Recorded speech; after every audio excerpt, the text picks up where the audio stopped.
అవునండి. యాక్చువల్లీ ఏమైందంటే, ఇప్పుడు నాది ఓల్డ్ రెజ్యూమే చూసాడు. ఆ! నేను కాదనలేదు. ఓకే. ఆ! ఒకడు మూన్ లైటింగ్ చేశాడు. ఆ పిల్లోడు 2020లో రెండు కంపెనీలు చేస్తాడు. ఆ పిల్లోడు జూలై 13 జాయిన్ అయ్యాడండి. ఆ! 13 జాయిన్ అయ్యాడు. ఓకే. ఆహ్, అంటే ఎలా అంటే అది వాళ్ళ వెరిఫికేషన్, బీజీ వెరిఫికేషన్ వాళ్ళకి క్లారిటీ లేదు. ఆ! మా జీవితాలు అర్థమైంది. నాశనం చేస్తున్నారండి. ఆ! అదే బీజీఓ అనేది వాళ్ళకెలా జేయాలంటే వాళ్ళ ఇష్టానుసారం చేస్తున్నారు. అంటే వాళ్ళకి నచ్చినట్టు చేసి నచ్చినోళ్ళకి జాబ్‌లిస్తన్నట్టు ఉంది. అవునండి. ఆ! ఇంకో విషయం చెప్పాలనుకుంటున్నాను మీకు. ఆ! ఆ! యాక్చువల్లీ ఏమవుతుందంటే పీఎఫ్ చూస్తారు. పీఎఫ్‌లో మేము ఒకప్పుడు మేబీ మా బీటెక్ అయిపోయి 2015 అండి యాక్చువల్లీ. ఆ! 2015లో మాకు మేబీ డబ్బులు లేక మేము బీపీఓ జాబ్ చేసింటాం 2 నెలలు, 3 నెలలు. నిజమా అవును. కాదండి? ఎవరైనా అవునవునండి. చేసింటే. అందరూ అప్పుడు జేసింటారు. పీఎఫ్ అకౌంట్ క్రియేట్ చేసింటారు. నిజమా?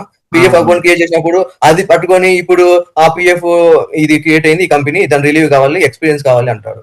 అసలు గవర్నమెంట్ ఎందుకండి పీఎఫ్ ప్రైవసీని అవును. చెక్ పీఎఫ్ అనేది చేయదా? ఒక మన ప్రైవసీకి సంబంధించింది. మన పీఎఫ్ డీటెయిల్స్ మనకు తెలియకుండా వాళ్ళు చూడడం అనేది యాహ్! చాలా తప్పది.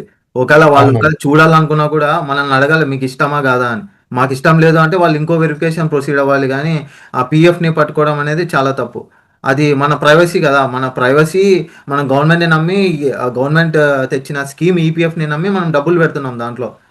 అంటే ఎవరికంటే వాళ్ళకి అవును. చూపిచ్చేకి కాదు గదా! ఇప్పుడు మన బ్యాంక్ అకౌంట్ గూడా నా బ్యాంక్ అకౌంట్ మా ఇంట్లో వాళ్ళకి నేను చూపియాలనుకుంటే చూపిస్తాను గానీ, వాళ్ళందుకు వాళ్ళొచ్చి చూస్తే అది తప్పు గదా!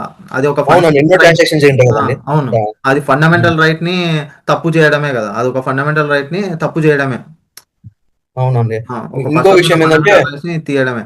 ఇంకోటి బ్యాంక్ స్టేట్‌మెంట్స్ అడుగుతున్నారని విన్నాము. అలానే ఐటీఆర్ అనేది చాలా పర్సనల్. ఎందుకంటే మనం చాలా ఇన్వెస్ట్‌మెంట్స్ చేస్తుంటాము. వేరే వేరే వర్క్స్ ఉంటాయి. అవన్నీ ఐటీఆర్స్ అనేవి మనకు ఫార్మ్స్‌లో కనిపిస్తాయి. ఇప్పుడు దానికి కూడా క్వెషన్ చేసి మీకెందుకు ఇన్ని ఐటీఆర్స్ ఉన్నాయి? ఈ కంపెనీస్ అన్నీ ఏంటివి? అవన్నీ అడగడం కూడా జరుగుతుందని కొంతమంది ఫ్రెండ్స్ అయితే నాతో చెప్పారు. దానివల్ల కూడా కొంతమంది సడెన్‌గా 1 మంత్ జాయిన్ అయిన వెంటనే తీసేయడము, దానికి పీఎఫ్ క్రియేట్ అవ్వడము, మళ్ళా ఇంకో కంపెనీకి అవునండి. పోవడము, మళ్ళా వాళ్ళు ఈపీఎఫ్ ఎందుకుందని అడగడము. ఇవన్నీ జరగడం వల్ల సాఫ్ట్‌వేర్ జాబ్ చేయాలంటేనే విరక్తిగా చాలా మందికి మారింది. చాలా మంది కూడా వాళ్ళ ప్రొఫెషనల్‌నే చేంజ్ చేసుకోవాల్సిన సిట్యుయేషన్ అయితే వచ్చింది. వాళ్ళ కెరియర్ కూడా స్పాయిల్ అవుతుంది. అవునండి. ఫర్ ఎగ్జాంపుల్ మేము బీటెక్ మేము చేసింది సీఎస్‌సి. ఆ! దాని నుంచి మేము ఇన్‌స్పైర్ అయ్యి software job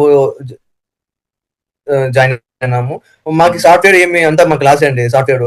example last 3 months నాకు ఈ కాంగ్నియెంట్ అంటే ఎంఎన్‌సి కంపెనీలు ఇట్లాంటివన్నీ మాకు ఇబ్బంది పెట్టాయండి లాస్ట్ 3 మంత్స్. డబ్బులు లేకోకుండా, రూపాయి కూడా డబ్బులు లేకోకుండా, ఈఎంఐలు కట్టుకోకుండా, మేము సిటీ‌లకొచ్చి ఫేస్ టు ఫేస్ ఇంటర్వ్యూలు ఇయ్యండి అని చెప్పడాలు, ఇవన్నీ మాకు ఇబ్బంది కదండీ!